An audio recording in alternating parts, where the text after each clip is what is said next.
Kan jy dit hoor, soos die branders breek van Victoria Bay tot in Gouritsmond? Kan jy dit sien soos die son opkom en skyn oor die Outeniqua berge? Beleef jy dit? Die tuinroete, 'n plek waar God regeer. Mense wat 'n verskil maak met geloof, liefde en hoop. 'n Streek wat God ken, mense liefhet en hulle wêreld vernuwe. Habakuk 2 vers 14 sê, die aarde sal gevul word met die kennis van die heerlikheid van die Here, soos die waters die seebodem bedek. Welkom by Doxadeo Tuinroete.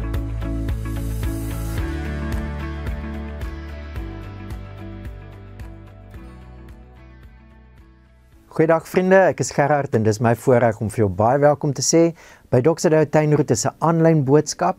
Ek sien so uit om saam met jou hierdie paar oomblikke tyd te spandeer uit die Bybel uit en ek glo dat die Here vir ons ook gaan seën en gaan lei in dit. Kom ons bid saam en dan gaan ons aan met ons reeks His Glory, Our Story. Hemelse Vader, baie dankie dat ons hierdie tyd kan eenkant sit, soos wat die Bybel sê, koop die tyd uit. En dankie Here dat ons dit kan doen met hierdie vaste oortuiging, dat die goeie werk wat U in ons begin het, is die werk wat U ook getrou is om te voltooi. Ons kom gee dan hierdie oomblikke en ons saamwees aan U, en ons bid die Heilige Gees dat U dit wat U in en deur ons wil doen, in hierdie oomblikke ook sal groei. Ons verstaan van dit, sodat ons saam met U kan werk. Ons bid dit in die naam van Jesus. Amen.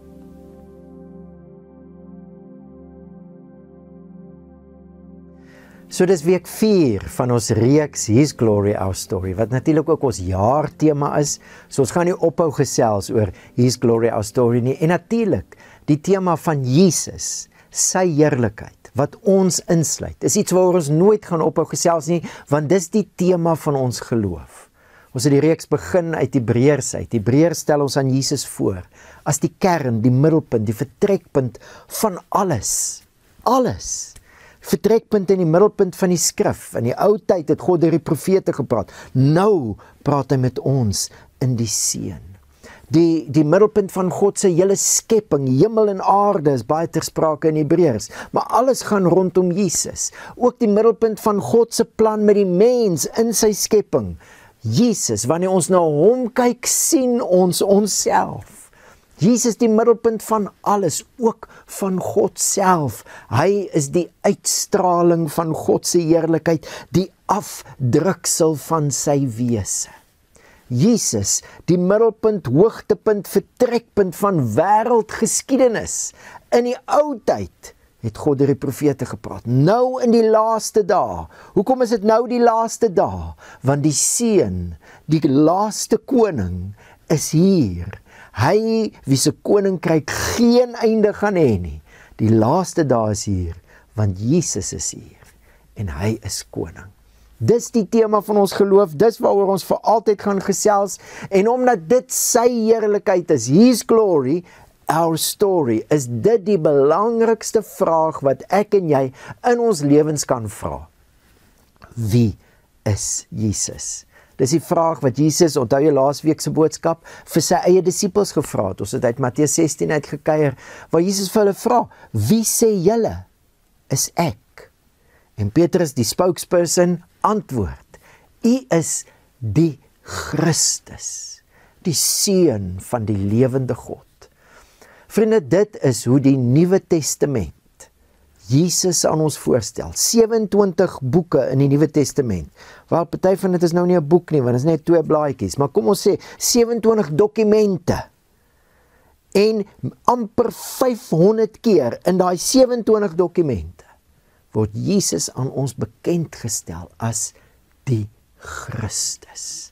Die apostels, die mense wat saam met hom fisies geleef het, aan hom gevat het, na hom geluister het, hom gesien het toe hy opgestaan het uit die dood, stel ons aan Jesus voor as die Christus. En die doel van die reeks was dit, dat jy dit sal sien.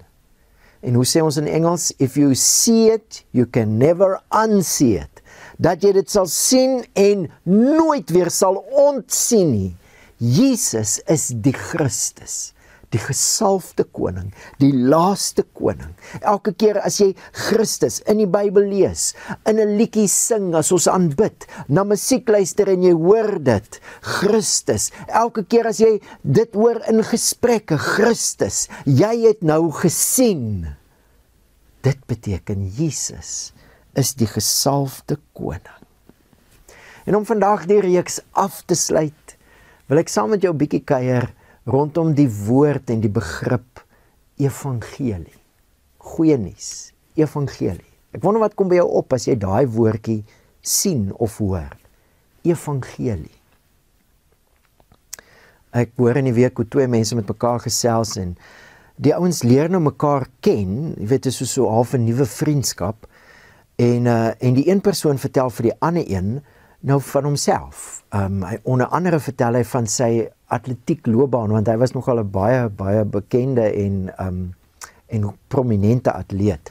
Hoe hy raak gesien is op skool al en gecoach is en klomp prestasies behaal het, en dan vertel hy van 'n deurslaggewende oomblik toe sy coach hom gehelp het om die skoene waarmee hy draaf en waarmee hy oefen en voorberei vir wedlope en waarmee hy wedlope hardloop, om dit te verander, en hy het Nikes begin gebruik, en hoe dit gehelp het, dit het hom net daai bietjie ekstra tyd gehelp afhaal op sy tyd in wedlope, en dit het van hom 'n kampioen gemaak. Nike het hom toe ook geborg. Nou jy weet, baie keer as ons nou 'n nuwe vriendskappe is, dan praat jy 'n bietjie oor jouself, want jy wil 'n goeie indruk maak ook. So dis die gesprek van hierdie persoon se kant af, en die ander persoon antwoord toe. So jy wil vir my sê, as ek vinniger wil hardloop, moet ek Nike tekkies dra. En ek luister na dit en ek dink ek wil die ou 'n klap agter sy kop gee.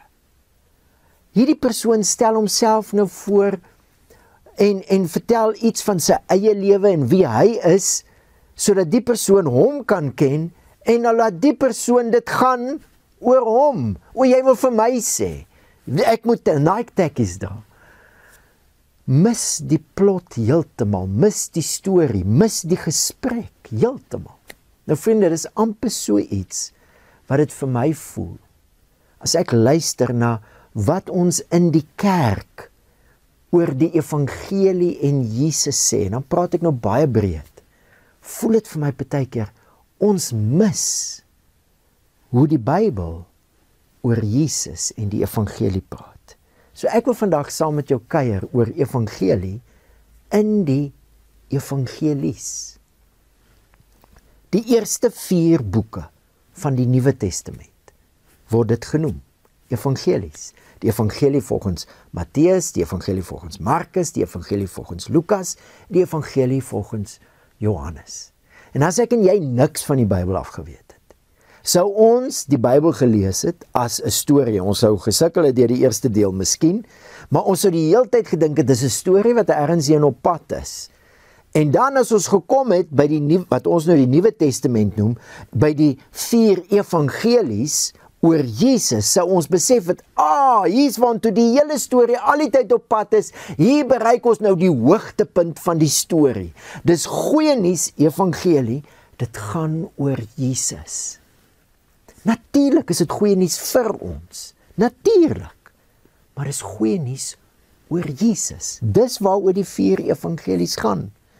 En ek wil jou uitnooi om saam met my 'n bietjie te dink oor die evangelie in die evangelies. Dis presies hoe Jesus self gesê het. As hy praat oor die Ou Testament, dan sê hy, die wet en die profete was tot op Johannes. Van toe af word die evangelie van die koninkryk van God verkondig. Tot op Johannes, dis hoe al 4 evangelies begin. Hulle begin die storie van Jesus met Johannes die Doper. Hoekom Johannes die Doper? Want God het al in die Ou Testament deur die profete gesê, hy gaan 'n klomp wonderlike dinge doen, hy gaan alles nuut maak, hy gaan sy koninkryk bring, hy gaan sy koning, die gesalfde, die Christus, die Messias stuur. Hy gaan al die dinge doen, maar voor hy dit doen, gaan hy 'n boodskapper wees. En al 4 evangelies sê dat Johannes daai boodskapper is.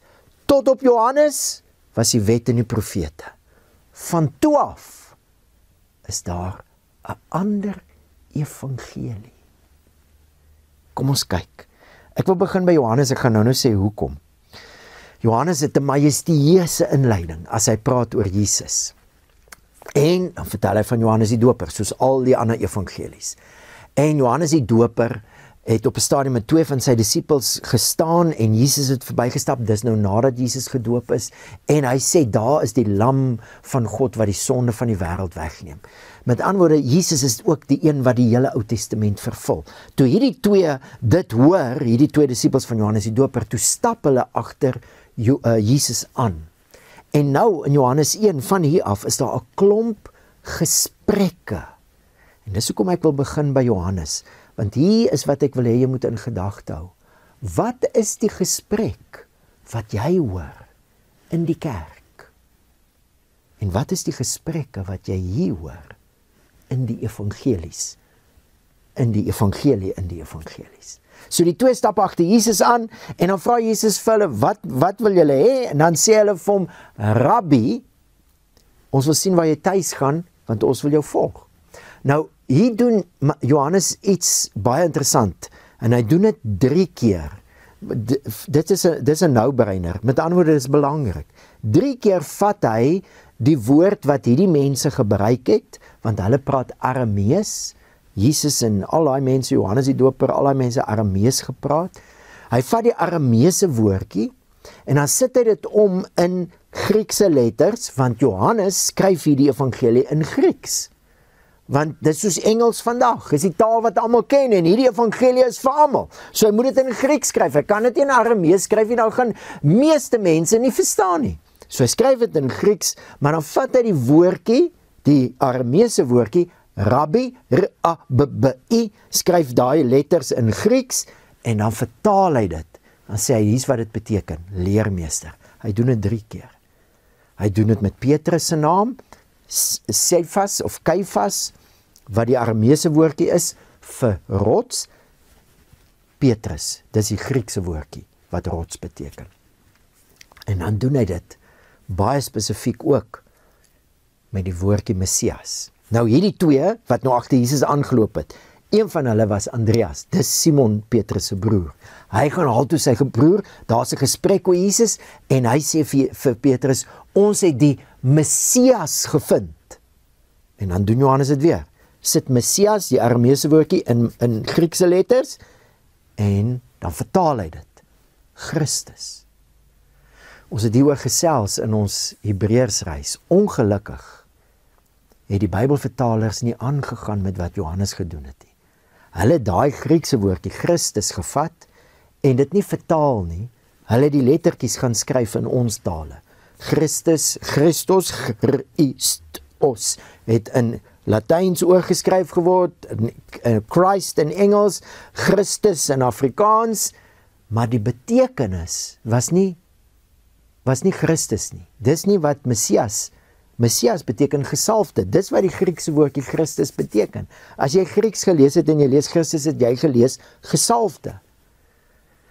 Hoekom is dit belangrik? Dit lyk vir my of Johannes wil hê ons moet dink aan wat woorde beteken as hy nou skryf oor wie Jesus is en die evangelie oor Jesus. Dan gaan daar gesprekke aan. Jesus roep Filippus om hom te volg en Filippus gaan roep een van sy vriende, Nathanael, en daar's weer 'n gesprek en dan kom Nathanael by Jesus en daar's 'n gesprek tussen Nathanael en Jesus waarvan die uiteinde van daai gesprek is Nathanael wat sê, Rabbi, u is die seun van God. Wat beteken dit? Hy sê, die koning van Israel. Vriende, ek wil jou uitnooi om te hoor, in die begin van die evangelie, het die woorde seun van God dit beteken, dieselfde as Christus. Dis die gesalfde koning. Natuurlik het ons en die apostels later ontdek, dit beteken meer as net die koning. Maar dit was die eerste betekenis en daai eerste betekenis het nooit verlore gegaan nie en dit is hoe die evangelie volgens Johannes ons aan Jesus begin bekendstel. Die gesalfde koning, en is dieselfde met al die ander evangelies. Matteus begin, hier is hoe Matteus begin, die geslagsregister van Jesus Christus, die gesalfde koning, die seun van Dawid. Hoekom Dawid? Want dis vir Dawid wat God beloof het. Een van jou seun sal vir altyd koning wees. Ek sal vir hom 'n vader wees, hy sal vir my 'n seun wees. Die seun van Abraham. Hoekom Abraham? Want God het beloof vir Abraham, in jou nageslag, in jou saad, sal ek die nasies van die wêreld seën. Daai belofte gaan nou in vervulling. En dan, as Matteus aan die einde van die geslagsregister kom, dan sê hy, tot by die Christus. En hier kom ons agter, okay, Jesus Christus, Christus is nie sy van nie, dis nie sy tweede naam nie, dis nie 'n ander naam vir Jesus nie, dis iets waarvoor jy eintlik moet sit, die, Jesus, die Christus. En vriende, dis my hoop, dat wanneer jy dit sien, jy dit nooit weer sal ontsien nie, want dis Matteus, dis Markus begin, die begin van die evangelie, van Jesus Christus, die seun van God. Jesus is die gesalfde koning, vir wie God sê, dis Psalm 2, jy is my seun. Dis die gesprek in die evangelies, oor die evangelie. Dit gaan oor Jesus, as die gesalfde koning. Seun van God, kom ons vinnig agter, dit beteken meer, as net, dat Jesus die gesalfde koning is. Want as Jesus begin praat, sy eerste woorde in Markus, die tyd het aangebreek en die koninkryk van God het naby gekom. Bekeer julle en glo die evangelie. Hier is die evangelie in die evangelies. Tot op Johannes was die wet en die profete. Van Johannes af word die evangelie van die koninkryk van God verkondig. Jesus begin nou dinge doen, maar hy sê, dis God wat nou begin heers. Hy bring God se koninkryk, en hier besef ons, seun van God beteken meer. Dis God wat nou sy koninkryk na ons wêreld toe bring. Dit was die aanvanklike goeie nuus. Dis Johannes, dis Matteus, Markus, Lukas presies dieselfde. In Lukas weer eens 1 Johannes die Doper, selfde in Matteus, selfde in Markus, en hier word die Johannes die Doper se geboorte aangekondig, en dan gaan dieselfde engel Gabriël na Maria toe, en hy sê vas sy gaan swanger word, en hierdie seun wat sy gaan kry, hy sal groot wees, die seun van die Allerhoogste genoem word, die Here God sal hom die troon van sy voorvader Dawid gee, en hy sal as koning oor die nageslag van Jakob heers tot in ewigheid, aan sy koningskap sal daar geen einde wees nie. Dit is hoe al 4 evangelies begin, as dit oor Jesus oor Jesus gaan. Hy is die gesalfde koning. En dan wonder ek, wat sal die apostels gedoen het, as hulle sien, ons lees hierdie verhale net Kersfees. Hulle sal vir ons sê, ag nee ouens, julle kan nie dit domesticate en in 'n hoekie insit en net 1 keer 'n jaar aan dit dink nie. This is his glory and this is your story. Dis waarvan jy deel geword het. Dis die gesprek in die evangelies oor die evangelie. En vriende, hier is die uitnodiging van vandag. As ek luister na die gesprek oor die evangelie in die eklesia, in die kerk, onthou jy Jesus, laasweek het ons daarna gekyk, Jesus het gesê, op hierdie belydenis, Petrus sê, U is die Christus, die seun van die lewende God, Jesus sê, op hierdie belydenis, op hierdie openbaring, op hierdie geloof, bou ek my kerk. Kerk staan op hierdie fondasie, Jesus, en dat hy die Christus is. En as ek luister na die gesprek in die kerk, in die algemeen, oor die evangelie, dan is dit nie die eerste ding, of die ding wat ons die meeste sê, as ons praat oor Jesus nie. Hy is die gesalfde koning. Natuurlik het hy gekom. Johannes sê, hy is die lam wat die sonde van die wêreld wegneem. Natuurlik het hy gekom as 'n vriend vir sondaars en tollenaars. Hy sluit mense in. Natuurlik kom hy om genesing te bring en vergifnis te bring. Natuurlik. Maar dis soos die een predikant dit vergelyk het. Hy sê, as jou vrou nou die een is wat by jou hulle huis die kos maak, gaan jy nooit jou vrou voorstel aan ander mense as jou kok nie. Nee, dis 'n funksie wat sy vervul, maar sy is wie sy is. Jy gaan haar voorstel met haar naam. Jy gaan haar voorstel as die een met wie jy getroud is. Want dis wie sy is. Jesus doen 'n klomp dinge, maar wie is hy? Hy is die Christus, die Seun van die lewende God. En as jy dit sien, mag jy dit nooit weer ontsien nie. Dis die gesprek. En nou die uitnodiging. Hoe kan jy dit nie net ontdek vir jouself nie? Maar hoe kan ek en jy help dat dit weer die gesprek word in die eklesia? In die kerk wat Jesus bou op die openbaring dat hy die Christus is. Hoe kan ek en jy deelneem aan kerkwees, in gesprekke, want ek dink dis wat dit gaan vat, dis gesprekke met mense, in gemeentes, en tussen vriende, oor Jesus as die gesalfde koning, die Christus. Vriende, dis waaroor die evangelies gaan, en ons gaan nou nie deur almal kan gaan in detail nie, maar dis waaroor Jesus se eie gesprekke gaan het. Markus, hy het gesê, God se koninkryk het naby gekom, dis die evangelie. Matteus sê dit, hy het die evangelie van die koninkryk van God verkondig, Matteus 4 vers 23. As Jesus op self op 'n stadium praat oor die boodskap wat hy verkondig, vergelyk hy dit met iemand wat saad saai. Onthou jy, Jesus moet baie gelykenisse vertel. Matteus sê hy het net geleer deur gelykenisse. En dan vertel hy hoe die saaier uitbundig, oorvloedig saai, somme hier op die pad en daar tussen rotse. Hy het nie 'n skaarste mentaliteit nie. Hy's vrygewig as dit kom by die boodskap. Maar wat is die boodskap wat hy saai? Die woord. Jesus sê dit. Hy sê as daar mense is wat nie glo nie, is dit omdat die bose by elkeen kom wat die woord van die koninkryk hoor, maar dit nie verstaan nie, en dan vat hy steel daai saad. Die woord. Wat is die woord? Die boodskap van die koninkryk. En dan vra sy disippels vir hom, Jesus, hoekom vertel jy stories? Dan sê Jesus, party mense gaan nooit verstaan nie, maar aan julle is dit gegee. Die insig in die geheim van die koninkryk van God. Dis die gesprek, vriende. Dis regtig die gesprek in die evangelies, oor die evangelie. Die koninkryk van God en Jesus as koning. En as jy dit so begin hoor, gaan hierdie gesprek jou bemagtig. OK, so ek is ook iemand wat saai. Ek gesels met ander mense die boodskap van Jesus as koning in God se koninkryk. En party mense gaan nie glo nie. O, ek onthou, dis alright, ek moenie moed opgee nie, want daar's party mense by wie die duiwel dit steel. Hierdie stories gaan jou bemagtig. Jesus het nog stories vertel. Hy sê die koninkryk van die hemel is soos 'n mosterdsaadjie wat iemand gevat het en in sy land geplant het. En dan is dit klein, dis insignificant, dis op 'n stadium weg, en dan sien jy net 'n klein plantjie. Hoe kan iets so insignificant so belangrik wees? Maar dit groei, dit word die grootste boom van al die struike in die tuin. Net daarna vertel hy 'n storie van die vrou wat hierdie groot hoeveelheid meel in deeg inwerk, en dan 'n klein bietjie suurdeeg binne in dit sit. Dis weg, jy sien dit nie, maar dis aan die werk.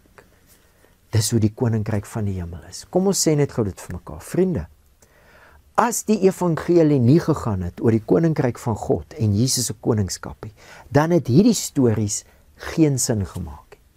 Ek bedoel, dink nou maar, sê nou die evangelie het gegaan oor om hemel toe te gaan. OK, dis nou wat ek glo. Jesus het vir my sonde gesterf sodat ek hemel toe kan gaan. En nou kom Jesus en hy vertel die storie. Die koninkryk van die hemel is soos 'n mosterdsaadjie. Ek weet is nou hoe om te dink, moet ek nou in 'n mosterdsaadjie in? Ek verstaan nie. Of die koninkryk is so suur, ek verstaan nie. As die evangelie is om hemel toe te gaan, maak hierdie stories geen sin nie.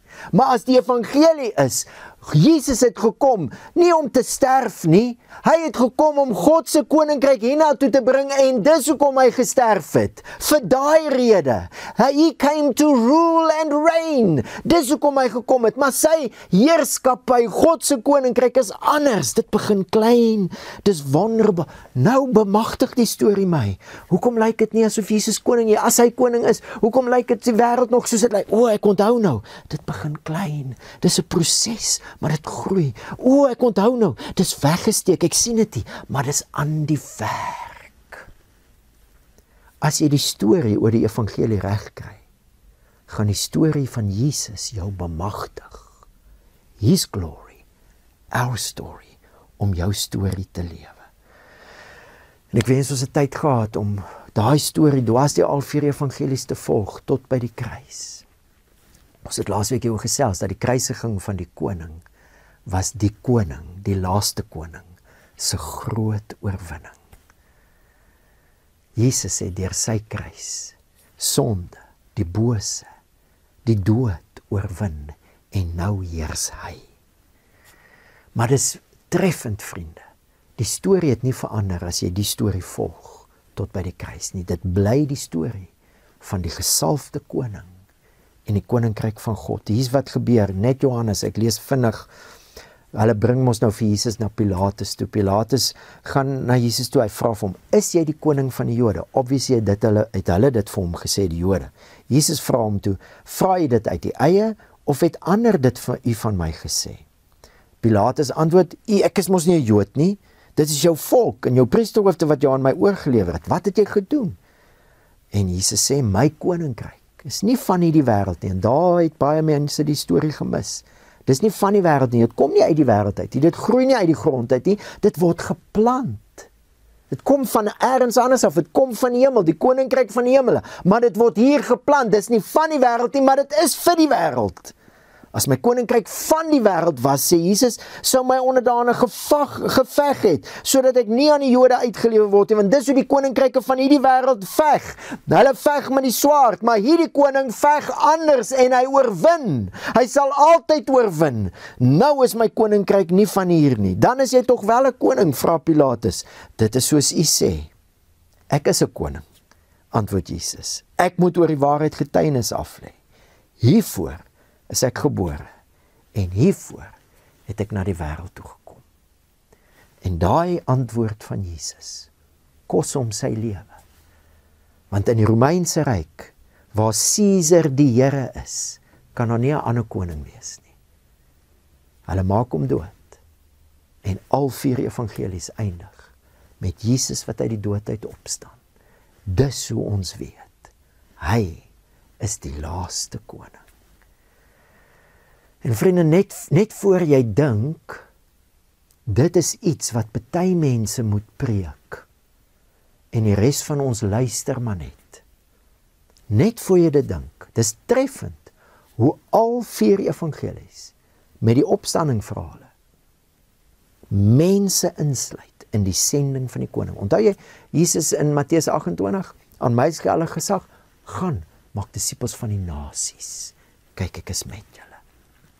Johannes, weer eens, Johannes doen dit op 'n treffende manier. Van die begin van die evangelie af is ek en jy al ingesluit. Hy sê nie almal het Jesus aangeneem nie, maar aan elke een wat hom aangeneem het, het hy die mag gegee om 'n kind van God genoem te word. Hoekom het ons mag nodig om kinders van God te wees? Want dis waarvan ons dan deel is. Mag, gesag. Jesus se gesag, sy koningskap, sy heerlikheid. So, daar's mense wat hom nie aanneem, maar elkeen, dis ek en jy, ons wat Jesus aangeneem het, ons is nou ingesluit in die storie. Op 'n stadium bid Jesus vir sy disippels, en dan sê hy, ek bid nie net vir hulle nie, ek bid vir elkeen wat deur hulle woorde in my sal glo. Dis ek en jy. Jesus het vir ons gebid, ons is ingesluit in sy heerlikheid, sy heerskappy.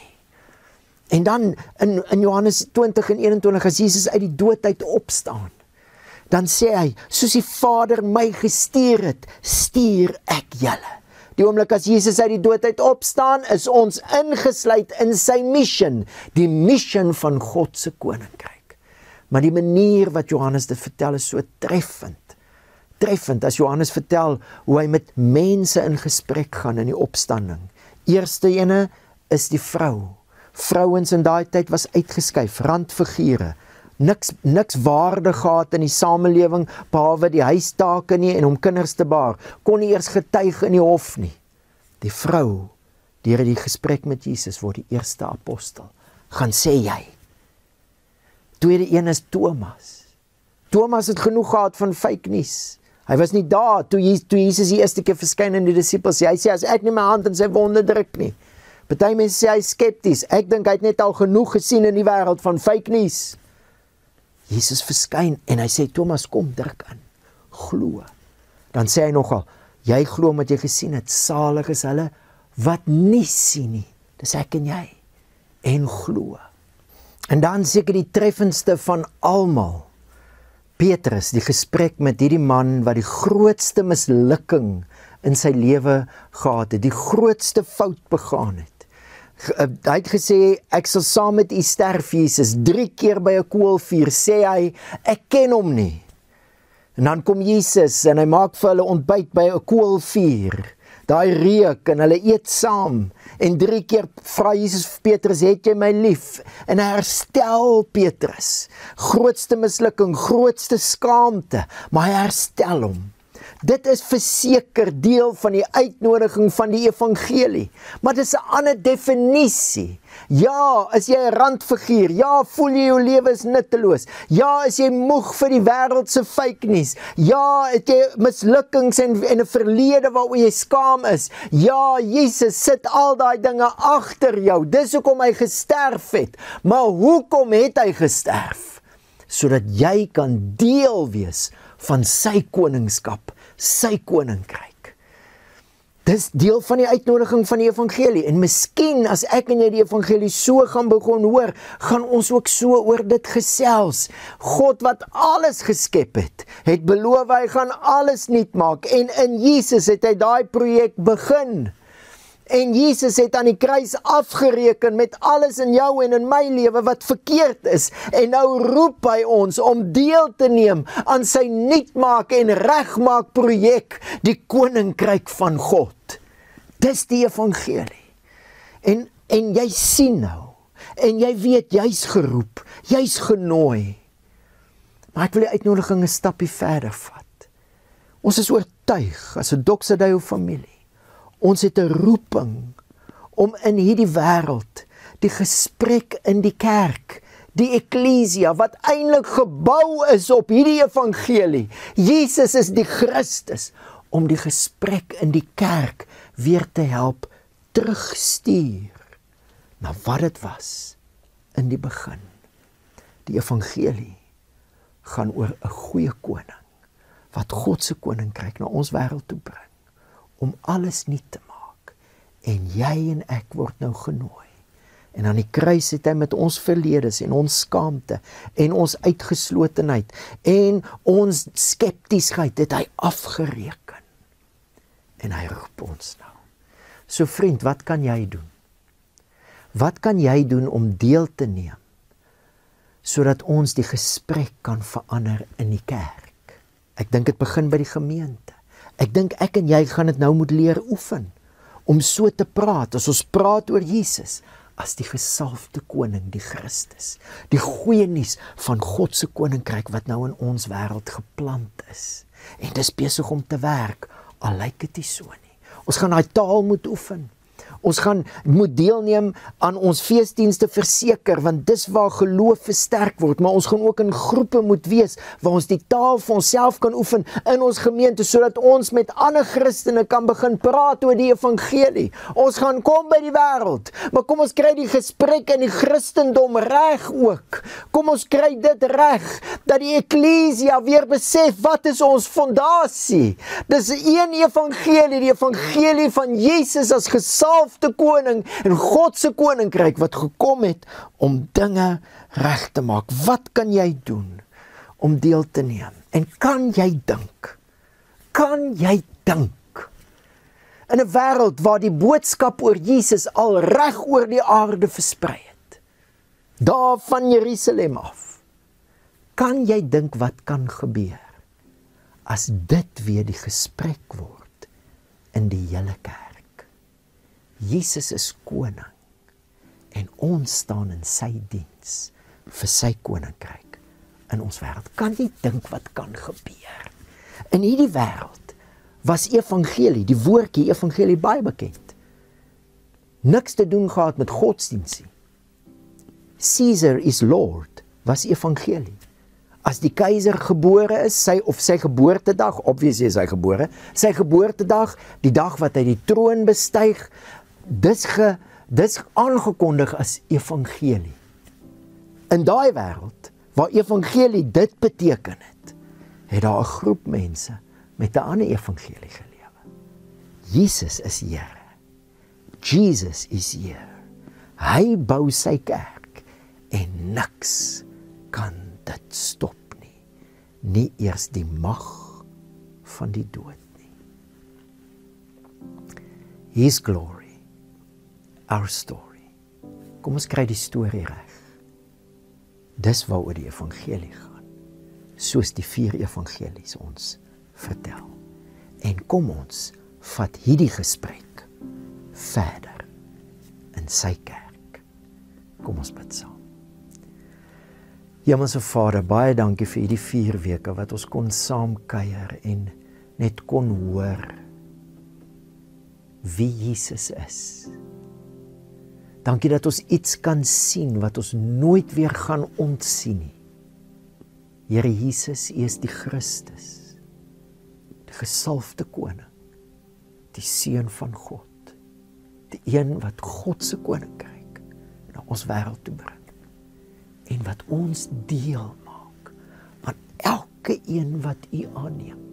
Gee U die mag om kind van God te wees. Ons is ingesluit. Here, ons bid vandag vir genade dat U ons sal help om die gesprek verder te vat. Natuurlik in die eerste plek dat U ons sal help om te besef ons is ingesluit. En as daar mense is wat nou luister en soos wat ons praat in ons kampusse, as daar mense is wat uitgesluit voel, help hulle om te hoor uit die stories uit. Hulle is ingesluit. 'n Vrou, 'n Thomas, 'n Petrus. Dis hoe U werk.